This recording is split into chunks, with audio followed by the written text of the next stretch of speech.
Olá, como estão todos? Sou Morita. Daremos início à sexta videoaula. Conheça o objetivo da vida ensinado no budismo. Como são gravações em vídeo? Se houver dúvidas ou perguntas, por favor, me enviem através de comentários na página de eventos ou mensagens para o Facebook. Vamos fazer uma breve recapitulação do conteúdo até a aula passada. Falei que budismo se refere ao ensinamento de Buda. E Buda é o nome da iluminação máxima dentre os 52 níveis existentes, não foi? E disse também que ser iluminado significa saber o princípio do universo. O princípio referido no budismo é aquele que fará toda a humanidade se tornar verdadeiramente feliz. Somente aquele que conseguir alcançar a iluminação de Buda poderá vivenciar esse princípio que vigora no universo. E o único ser que conseguiu essa iluminação de Buda neste planeta foi o Sakyamuni. Sakyamuni viveu na Índia há mais de 2.600 anos atrás. Desde que obteve a iluminação de Buda aos 35 anos de idade até os 80 anos. Durante 45 anos pregou o ensinamento como Buda, que atualmente é chamado de budismo. Após obter a iluminação de Buda, Sakyamuni dedicou-se unicamente para pregar o ensinamento, conhecido como Sermões de Sakyamuni. Lei quer dizer princípio. Portanto, transmitiu um princípio que fará toda a humanidade alcançar a felicidade verdadeira. Foi explicado até aqui na aula passada. Vou prosseguir. Os sermões da doutrina de Sakyamuni foram todos registrados como sutras pelos discípulos plenamente capacitados. Vou fazer um questionário simples aqui sobre o sutra, mas prestem atenção. O sutra é o registro do ensinamento dos 45 anos de Sakyamuni sobre o princípio para que toda a humanidade se torne verdadeiramente feliz. Bem, então, aqui vai a questão. Afinal, esses sutras foram registrados para beneficiar que tipo de pessoas? Escolha entre as duas alternativas. Primeira, para beneficiar a mim que estou vivo. É algo que eu devo ler e compreender. Segunda, para ler e beneficiar os mortos. Então, qual será a alternativa? É uma questão muito simples, não é? Evidentemente, a resposta é a primeira. O sutra foi feito para que eu leia e compreenda, e para me beneficiar enquanto estou vivo. Não há razão para que tenham deixado os sutras para os mortos, que seria a segunda alternativa. O budismo, que foi ensinado para as pessoas vivas daquela época, é o único caminho para obter a verdadeira felicidade. Registrar o ensinamento em sutras foi a forma que os discípulos que ouviam o ensinamento encontraram para deixar para a posteridade. Portanto, é evidente que eu devo ler e compreender isso enquanto estiver vivo. Esse conjunto de sutras, que foi registrado dessa forma, é chamado de sutras completos. E existem mais de 7.000 volumes ao todo. Não creio que possam achar que o registro de 45 anos de ensinamento de Sakyamuni caiba em 1 ou 2 volumes, mas chegar a uma quantidade de 7.000. Isso é fabuloso. Vamos supor que leia um volume por dia. Levaria 20 anos até terminar de ler todos.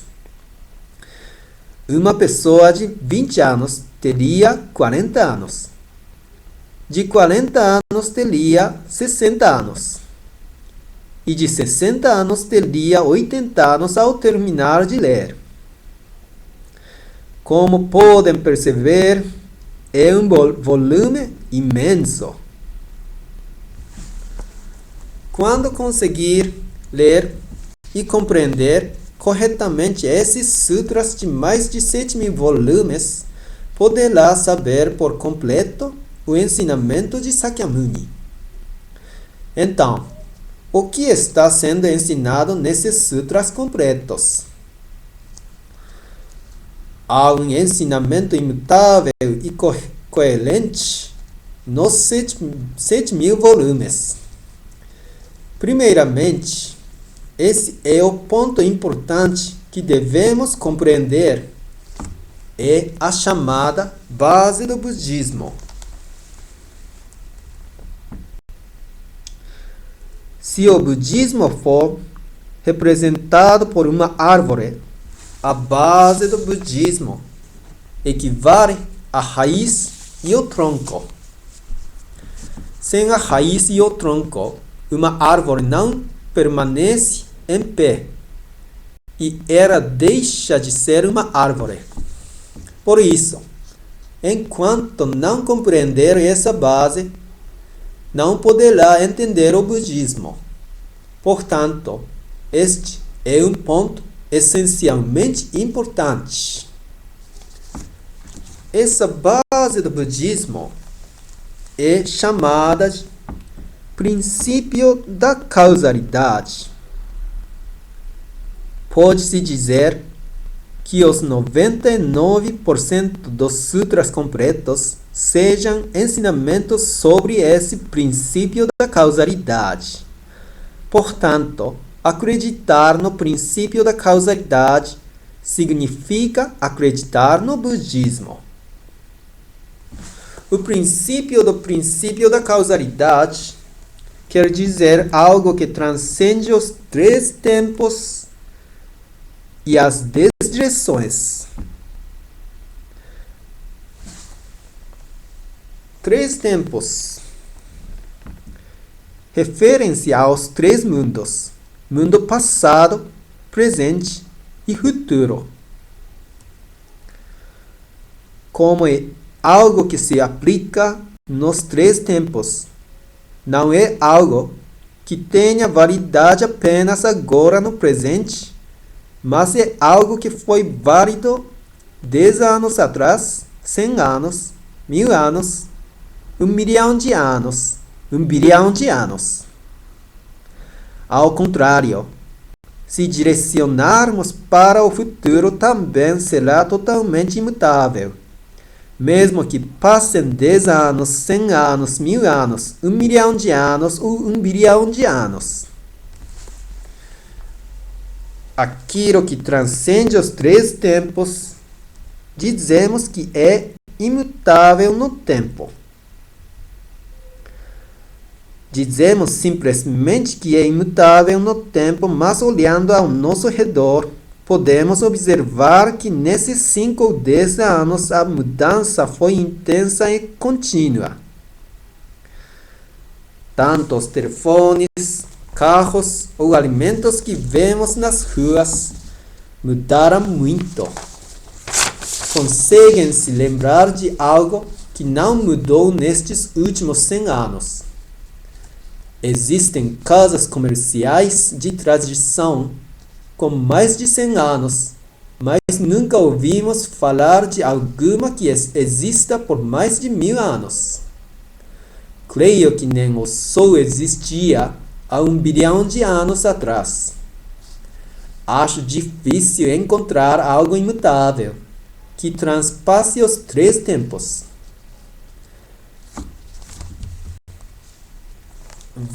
Válido universalmente nas 10 direções quer dizer válido em qualquer lugar. Só podemos dizer que é válido nas 10 direções se for algo imutável e valer tanto no Brasil como nos Estados Unidos, na África, na China, na Índia ou em qualquer lugar do universo. Disse 10 direções, mas quando contamos as direções, normalmente são os 4 pontos cardeais ou os 8 pontos cardeais e colaterais. No budismo, no entanto, são usados 6 ou 10 direções. Quais seriam essas 2 direções que foram adicionadas? Seriam acima e abaixo.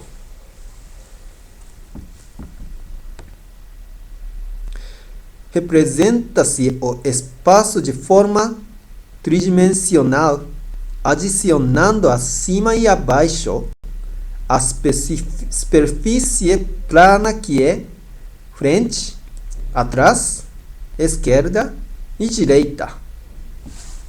Na verdade, as 10 direções no budismo referem-se ao universo, ou em outras palavras, ao Jippo Mijin Sekai, mundo formado por poeiras que se espalham nas 10 direções. Mijin significa poeiras. É o mundo onde pequenas poeiras se espalham ao norte, sul, leste, oeste, acima e abaixo. A poeira citada refere-se aos planetas como a nossa Terra.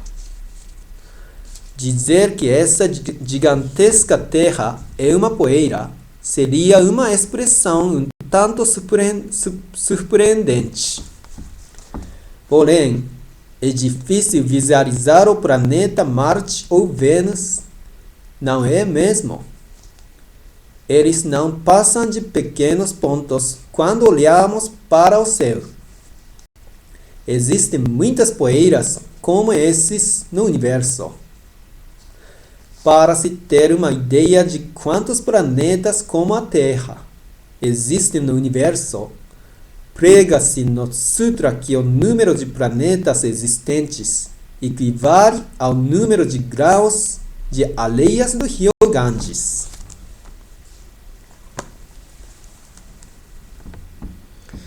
Rio Ganges é um rio imenso que corre na Índia. Podem imaginar que seja como o rio Amazonas no Brasil, ou como o rio Tietê ou o rio Paraná do estado de São Paulo. Nem temos noção de quantos graus de areia existam nesses rios, mas deve ser uma escala de 10 elevado a várias dezenas de potências. Dizem que a quantidade de planetas semelhantes à Terra no universo é na escala de 10 elevados a várias dezenas de potências. Isso é algo difícil de imaginar. Dizer que é válida universalmente nas 10 direções, quer dizer que é um princípio que se aplica em qualquer parte desse universo. Na astronomia atual, dizem que na Via Láctea existem aproximadamente 200 bilhões de estrelas como o Sol. Se imaginarmos que em cada sistema solar há 10 planetas, seriam 2 vezes 10 elevados à potência 12. Dizem que há pelo menos 100 bilhões de ilhas cósmicas como a Via Láctea nesse grande universo.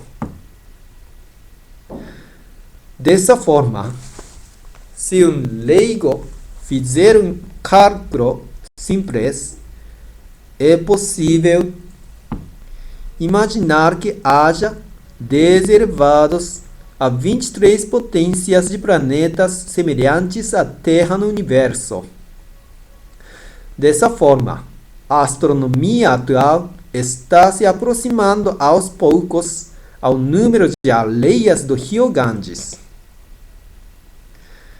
Parece que quanto mais a ciência faz as suas descobertas, mais as pessoas passam a confiar no budismo. Atualmente, até conseguimos ter uma vaga imaginação do universo, mas são coisas que Buda Sakyamuni já havia pregado 2.600 anos atrás. Isso foi pregado numa época que não existia nem telescópio astronômico. Quantas pessoas realmente teriam aceitado que o mundo em que vivemos não passa de uma poeira, num universo onde existem inúmeros planetas como a Terra, tanto quanto as areias do Rio Ganges? No entanto, o peso do tempo é assustador.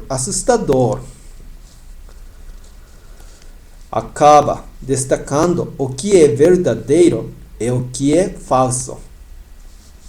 Mesmo com toda essa evolução da ciência, a confiança pelo ensinamento do budismo não se abateu, pelo contrário, está em alta cada vez mais. A cerimônia do chá é uma das características da cultura japonesa. Existem vários utensílios de chá, como matcha jawan, tigela de chá, um trabalho em cerâmica de elevada qualidade e extremamente cara. Quando são informados de que tais objetos foram usados por Senno Rikyu, criador da cerimônia do chá do século XVI, ou por Hideyoshi Toyotomi, um general que apreciava e era ardente defensor desta cerimônia, os especialistas elevam a voz de admiração. Oh, é essa tigela! Mas aos olhos de um leigo, não é possível ter ideia do que eles consideram ser tão espantoso. Certa vez tive a oportunidade de perguntar a um especialista como distinguir uma tigela de chá de boa qualidade e de má qualidade. Ele explicou: existem várias formas para distinguir isso, mas há uma forma muito simples. As antigas é que são boas. Não pode ser. Logo quis refutar tal resposta, pois eu acreditava que atualmente poderiam existir ceramistas que pudessem fazer excelentes trabalhos e que algumas tigelas antigas poderiam ter sido confeccionadas por amadores como eu. Achei que foi uma resposta insensata. Depois, ouvindo bem, percebi que de forma alguma é exposição ilógica. Certamente, entre as obras de cerâmica moderna, também há obras-primas e belos trabalhos. No entanto, distinguir uma entre inúmeras tigelas é um trabalho um tanto complexo. E por outro lado, ele me disse que das obras antigas apenas as boas restaram. São tigelas que sobraram depois de seleção ou que não foram descartadas, não se quebraram com o passar do tempo. Acontece o mesmo com a música ou com a literatura. São criadas muitas canções, são publicados muitos romances hoje em dia. Mas é difícil distinguir qual seja o melhor. No entanto, os melhores se mantêm, não importando quanto tempo passe. Aquilo que é verdadeiro suporta o peso do tempo. Podemos dizer que o budismo não se deixa abater apesar do desenvolvimento da ciência. Pelo contrário, a sua grandiosidade se torna cada vez mais evidente. O genial físico Einstein anunciou seguidamente excelentes teses a partir dos seus 20 anos de idade. E antes dos 40 anos foi agraciado com o Prêmio Nobel de Física. Einstein disse: religião sem a ciência é cega. E a ciência sem a religião é deficiente. A primeira metade da frase é compreensível. Realmente são palavras que um gênio cientista falaria. Uma religião que é pobre em fundamentos científicos e que pregue algo que esteja longe das conquistas científicas simplesmente não está enxergando os arredores. No entanto, o que está querendo dizer a outra metade? Originariamente, a ciência é composta, excluindo a visão religiosa. O sucesso ou fracasso de uma experiência científica não deve depender da oração para deuses. Mas Einstein diz que a ciência necessita da religião. O que significa isso? Certo escritor do Reino Unido do século XIX exemplificou a ciência como um gigante sem pescoço que começou a se mover. A ciência possui uma grande força. Por isso, foi representado por um gigante. No entanto, o gigante não possui pescoço. Por isso, não é possível prever em que direção irá se movimentar. Ele poderá sair correndo desenfreadamente. Como empregar essa potência? quem poderá orientar a ciência nesse sentido, indicando a direção, é a religião, a ideologia e a filosofia que correspondem ao pescoço. A ciência é capaz de explicar a realidade dizendo é isso. Mas não consegue demonstrar o rumo que a ciência deve tomar como deve ser dessa forma. Einstein quis dizer que quem tem essa incumbência é a religião, ideologia e filosofia, e que o defeito da ciência está em não possuir esse requisito. E Einstein continua: se existe uma religião capaz de preencher essa carência da ciência, seria o budismo. Elogia apontando o budismo. Dr. Marvin Minsky, chamado o pai da inteligência artificial, também é um deles.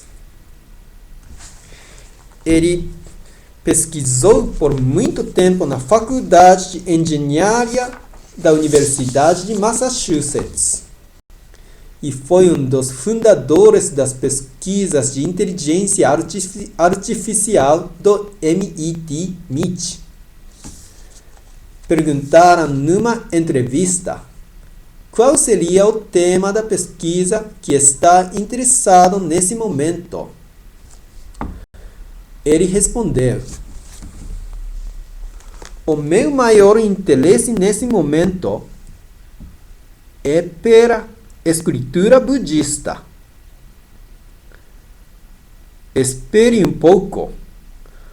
Por que uma pessoa notável pela pesquisa científica de ponta como o senhor, que cresceu na cultura cristã, poderia se interessar pela escritura budista? Para o entrevistador aturdido, o professor respondeu: posso entender muito bem essa dúvida. Certamente, acho Jesus um excelente moralista, mas, se me permitir falar, Sakyamuni foi um grande cientista e também um grande psicólogo. As coisas sobre a mente que aprendi na Bíblia foram nulas, mas aprendi muitas coisas na escritura budista. O conteúdo da escritura budista é algo muito complexo, mas quando foi lido por uma pessoa capaz de ler, poderá sentir essa profundidade. Ali está sendo ensinado o princípio, uma lei imutável que vigora nos 3 tempos e nas 10 direções. Isso só será compreendido quando for lido por uma pessoa com capacidade condizente. Como não podemos nos estender, vou falar sobre isso na próxima oportunidade.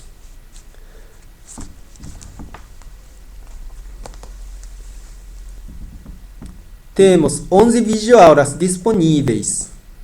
Enviarei um link especial que estará disponível por 2 semanas para aqueles que desejarem assistir à continuação dessa videoaula.